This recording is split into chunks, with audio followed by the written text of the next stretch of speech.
තලි ටික ගසාගෙන ඉන්නේ. පොරටි අයි දානෝ දැන්. ඒ පව් ඈ. පව් ඈ. ෂේ. ආය අපි මම එකට ඉන්නේ ඈ. මේකේ බයික් එක. කියන්නේ උඩ රැඳිලා ඉන්න පුළුවන් නේ. එකට අල්ලගෙන ඉන්නේ රංචුව. ෂේ. මේ කන්දට හේතු වෙනවා දැන් දෙයියෝ. ඒ පව් දෙයි. අනේ විතර කණු වදින්නේ නැහැ නේ. අම්මේ පව්.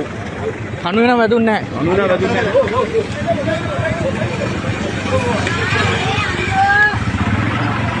අයියෝ. අප්පච්චිලා අප්පා. අයිනකට යන්න තේරෙන්නේ නැහැ නේ.